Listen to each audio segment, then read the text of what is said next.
cult members and Whovians, and welcome to the Pop Culture Cult. I'm Sean. I'm Janice. We're off the rails already. And welcome to our discussion and reaction and review and comments and crying of Power of the Doctor, the last episode for Jodie Whittaker. We are watching a day late because In Demand hates us. Our DVR hates us. And we had some obligations to go to, so we couldn't watch it live.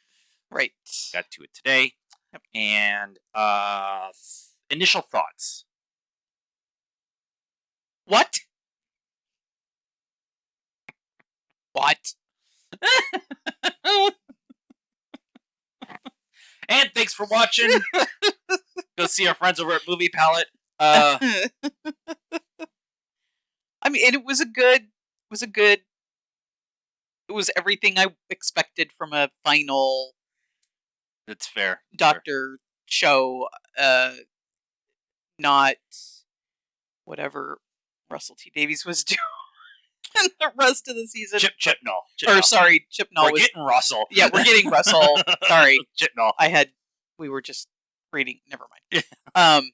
Chibnall was doing, the rest of the time. But it was, we got to see some old friends and, big dramatic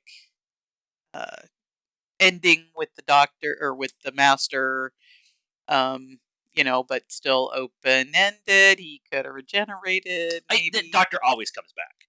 Doctor Master slash Missy always comes back. Slash Missy? Well, Missy was the Master.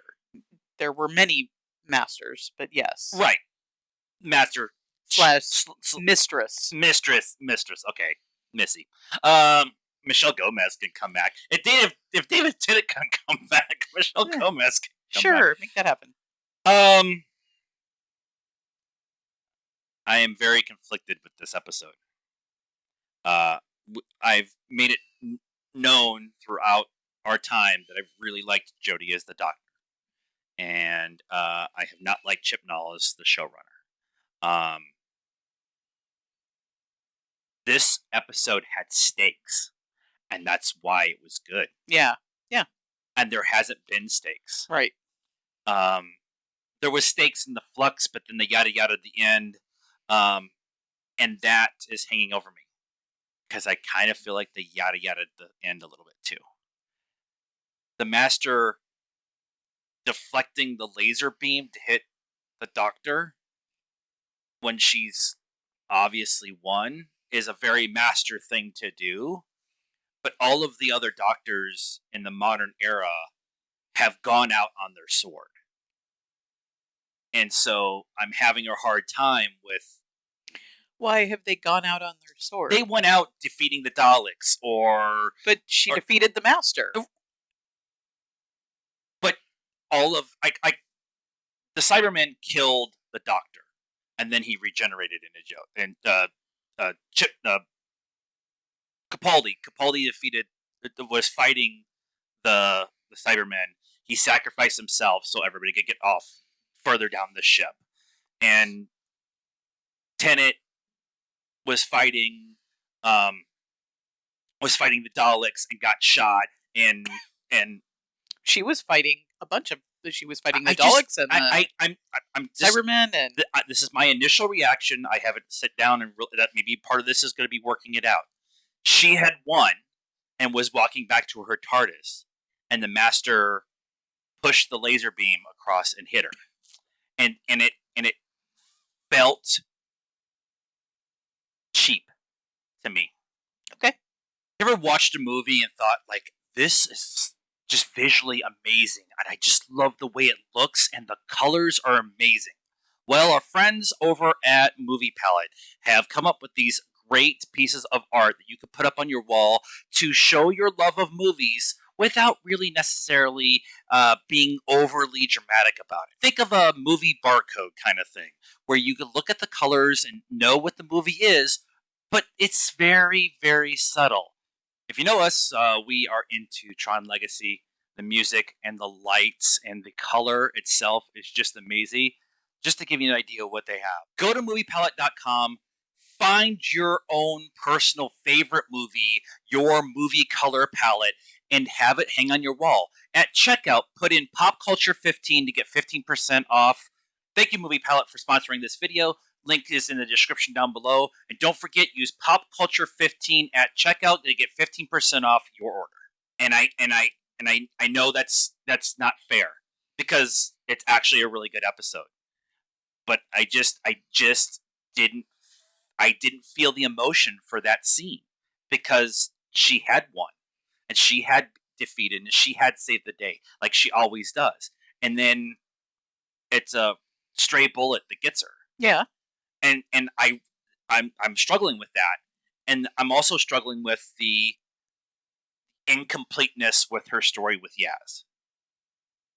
And so I really think if they had another season or two, they could have really got into the relationship between the Doctor and Yaz, which is what they were kind of setting up, and then pandemic happened, and a lot of things happened, Yeah. and so it just I don't think they were ever able to get fully where they wanted to go with that story. Yeah. And I think it's really beautiful their moment on the TARDIS, having ice cream, looking over the Earth and having their moment together. And then saying, don't say goodbye kind of thing. I think that's really beautiful. It just feels incomplete to me as I sit right now. Now my opinion may change when I watch it a couple more times. But if you think about it, all of the companions who are with the Doctor when she regenerates, their story's incomplete.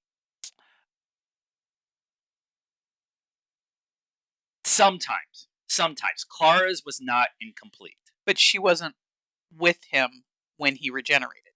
She was standing in the TARDIS with Matt Smith when he regenerated into Capaldi, and then they crash, and then the dinosaur is there, and she was actually on the so that's TARDIS. I think she's like I think she's one of the only ones that was with him. I think Sarah Jane was with Rose was with Eccleston when he regenerated into. But the ones who were this is the conversation I want to have. I think every companion, when they leave the Doctor, their story is incomplete. Okay, that's fair. That's fair. I don't know what Dan was doing there at all.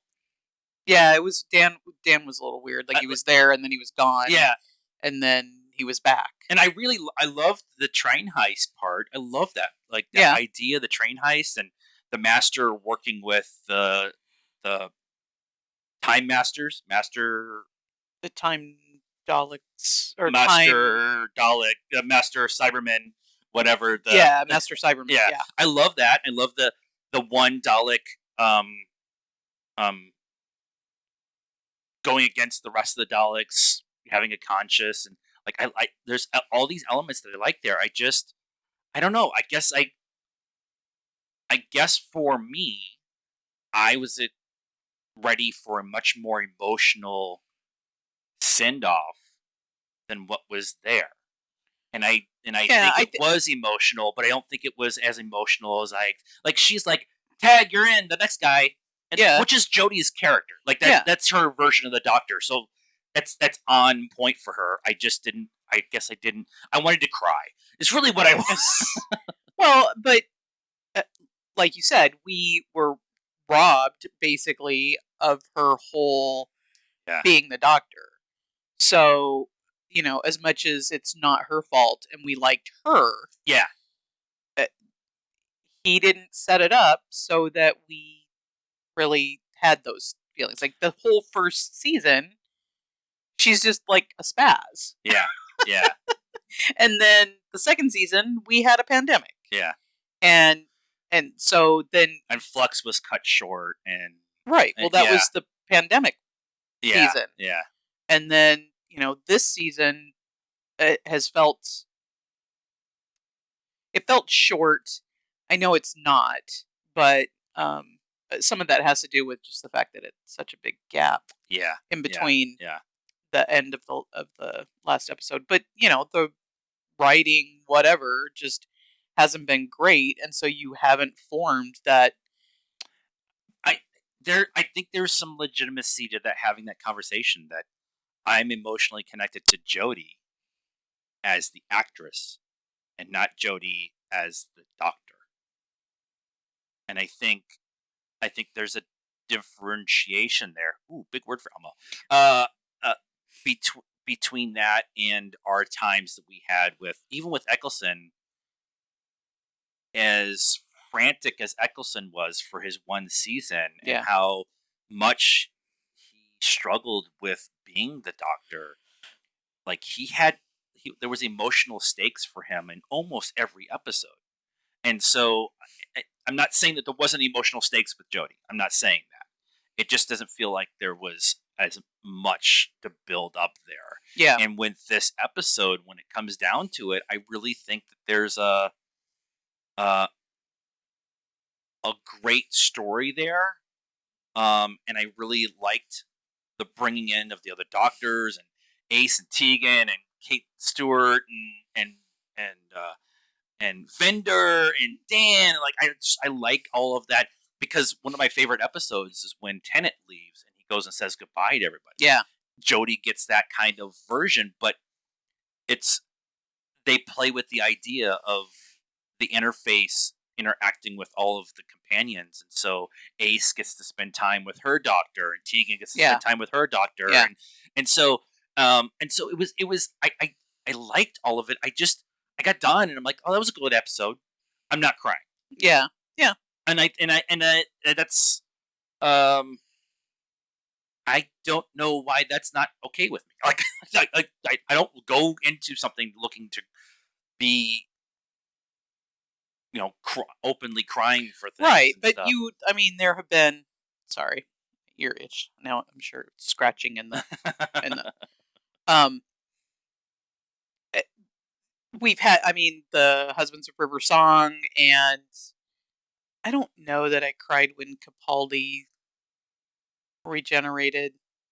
Maybe. I don't remember. I was super weepy because Capaldi's my favorite. Yeah, so. that was a moment ago. But definitely, I still can't watch Tenet. I still can't watch when he, like, every time he's like, I don't want to go. Matt Smith, when he drops the bow tie, Yeah. like that. I never. I'm going to preface everything that we say with I never felt that we got that Zygot invasion speech Yeah. for Jodie, or the planet Akatane, or like that moment where the doctor stood up and gave this rousing speech, and so there was no speech at the end. It was, this was fun. I'm interested to see what the next guy is. Tag, you're in. Yeah. And then she regenerates. Yeah. And what, again, it's her character. It's the character they built. So Right. that part of it, I'm coming to terms with. I think I just wanted more. I want to be greedy because we have to wait another year for another episode, and so I want to be emotionally connected to this episode. And at this point in time, I don't know if I'm emotionally connected to this episode. This feels like just another episode in the middle of the season. Okay. A good episode, a really, really good episode, but just an episode in the middle of the season. Let's talk about, we got Jodie as a doctor. We got David Bradley as Hartnell's doctor. We got Colin Baker, Peter Davison, Paul McGann. Paul McGann, like, never gets brought back for anything. I know, because he was a doctor for a hot second. Sylvester McCoy, Joe Martin as the fugitive doctor, and Tennant. Yep. So we got almost all the living doctors in this episode. Yeah. Except for Hartnell, because David Bradley is just nailing being Hartnell. Right. Yeah.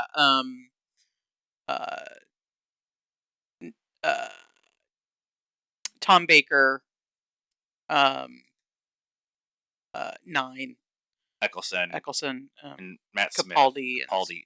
And all of Matt Smith was busy. He's got some little dragon show on some cable network. Tom Baker, think I read Tom Baker just couldn't do it. Yeah, Like he's old. He's really old. He wanted to. He was in the 50th episode, but he just couldn't. Yeah. And Eccleston and Capaldi have both like said, "I'm good." I'm like Capaldi recently has come out and said, I'm never gonna say no forever, but for where I am right now, I'm good." And Eccleston is coming back around to the fandom, right? So, but Eccleston and Chibnall, wasn't it Chibnall that he? It was Davies. Oh, it's Davies. Okay. So there was discussion about what that episode for the 100th anniversary is going to be, right? And so that kind of is an interesting conversation. Bringing Ace and Tegan and having the two of them and Kate Stewart all kind of running around and blowing up the unit building again. Like it's the Enterprise at this point in time. I love how she's like, I don't even think we signed the lease. Yeah, like just pointing it out. Like, and there was a lot of those like moments where you're like, oh, they're just gonna run right into it and like just point a big shining light on it. For where I sit right now, Sacha Dhawan as the Master he's the standout of this episode. He's the standout as the Master as it is. Yeah. We need more of him as Rasputin. Yes. It was an epic beard. It was a great job with Rasputin and him Force regenerating into Jodie. Yeah. Jodie's and then doctor. Wearing everybody's clothes. Wearing everybody's outfit, and then Jodie coming, them guys and everybody bringing her back. And she's like, what am I wearing? You should know. It's you. It's you. That's an epic cosplay, by the way, if I can get away with it. Yeah. I have the coat. I need to find the question mark. Sweater. Jumper, whatever. And I just need a celery stick and like I actually need a proper and the scarf. But it wasn't the big monster Tom Baker scarf. It was a different scarf. So I'll have to see if I can find something. I don't know. I would love to do that cosplay because it would be totally. I'm not shaving my head though, or cutting it short or whatever. So let's talk about the regeneration into Tenet. Right. So since that episode has come out, which was yesterday, news articles have been being leaked, coming out as here's our rundown of our time with Jodie as the Doctor and stuff. They are saying, everyone is saying, David Tennant is the 14th Doctor, right? And Ncuti is going to be the 15th Doctor, right? Now we don't count the War Doctor in the counting, and we don't count the Fugitive Doctor in the counting. Right. They're their own kind of like separate offshoots of the Doctor. Right. But it's very interesting, this concept that they kind of laid out of forcing regenerations could mess with their molecular structure. So you can go back to Tenet and have it be Tenet doing something. Yeah, I mean, I'm sure that they will. Oh, they'll explain it, and we have apparently a year to fansplain it for over and over and over again, or come up with our ideas. Wild speculations. Yeah. And then in the trailer, we see Tenet as the Doctor. We see Donna Noble, and we see Ncuti in part of the outfit that Tenet regenerates wearing. Yeah. Instead of in the past regenerating and wearing the clothes of the previous Doctor, he regenerates into a whole new suit that is very different than his suit as. It's the same sort of. It's just they're different colors. He's got the longer coat on, and the button-down shirt, and he wore a vest. He wore a vest at times, but it's plaid. He never wore plaid. Yeah, the coat is like blue or something, and he usually wore a brown coat. So the colors are different, and so and he regenerated in clothes, which is just weird. Which is just weird because one of my favorites was when Capaldi went into Jodie.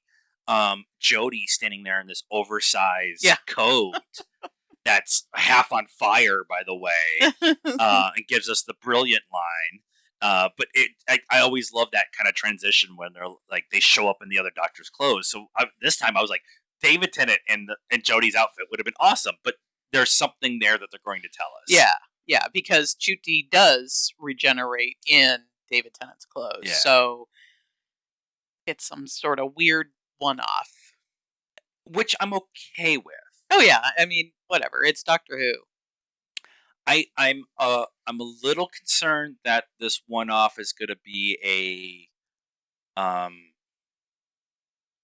won't say retcon, but a reset of some of the storytelling with the Timeless Child and or maybe clarification. I'll put it that way. More of a clarification of the Doctor has unlimited regenerations and why.